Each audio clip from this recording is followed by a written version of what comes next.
नमस्कार दोस्तों, मैं हूं राजवीर सैनी और आप सभी का अपने YouTube channel the criminal lawyer में स्वागत करता हूं। दोस्तों, आज मैं काफ़ी दिनों के बाद अपना ये नया वीडियो बना रहा हूं और ये एक बड़े ही हमारे प्रैक्टिकल प्रैक्टिस से संबंधित है।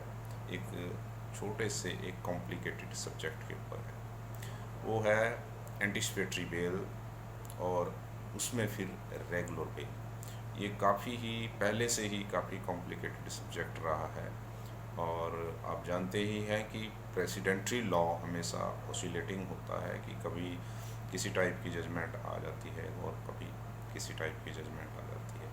मैं आपको बेसिक से इस बारे में बड़े ही विस्तार पूर्वक एंटिसिपेटरी बेल के स्कोप एम्पलीट्यूड के बारे में बताऊंगा। मुझे नहीं लगता कि इसके बाद आपको प्रैक्टिकल कभी कोई प्रॉब्लम इस बारे में आ सकती है। कई दोस्तों से ने मुझे अभी लेटली, जब लोग इंटरिम बेल के ऊपर चल रहे थे, उसके बाद जब वो बाहर थे, बेल पे थे, क्या उसके बाद वो रेगुलर बेल अप्लाई कर सकते हैं, ये सभी चीज़ें, क्योंकि फिर कस्टडी का इशू आता है। इन सभी चीज़ों के बारे में कईयों ने मुझसे कंसल्ट किया और क्योंकि ये पहले बहुत कॉम्प्लिकेशंस आती थी, मैंने उनको थॉरोली स्टडी कर रखा था, इसलिए मैंने उनको एडवाइस किया।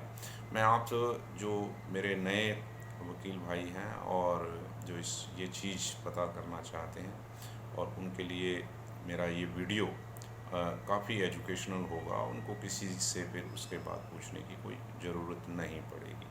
तो दोस्तों, इसको कंप्लीट देखें और मैं आपको ये बताना चाहता हूँ कि एंटिसिपेटरी बेल के लिए जो लैंडमार्क जजमेंट है वो है गुरबख्श सिंह सिबिया की जजमेंट है 1980।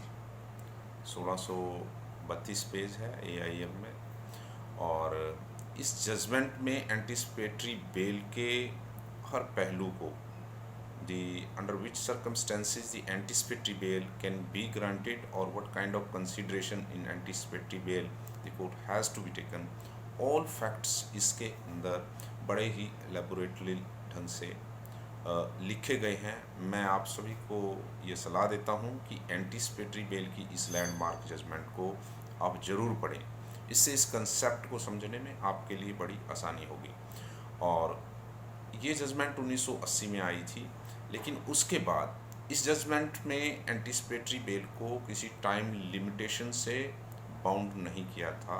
इस जजमेंट में ये नहीं मेंशन किया गया था कि anticipatory bail is for a limited duration, rather it was enure for the whole trial. ये पूरी ट्रायल के लिए एंटिसिपेटरी बेल क्योंकि चलेगी।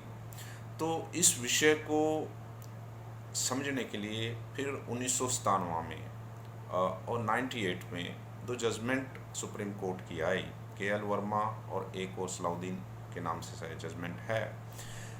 उन जजमेंट्स में गुरबख्श सिंह सिबिया की जो जजमेंट है उसका कोई रेफरेंस नहीं है, परंतु सुप्रीम कोर्ट ने उन जजमेंट्स के अंदर ये होल्ड कर दिया कि anticipatory bail is not enure for the whole trial but it's for a limited duration. भी एंटिसिपेटरी बेल सारे केस के लिए नहीं होती है और ये लिमिटेड ड्यूरेशन के लिए होती है, क्योंकि ये प्री अरेस्ट स्टेज पे होती है सॉरी। और इसलिए कि ट्रायल कोर्ट को बाईपास नहीं किया जा सकता,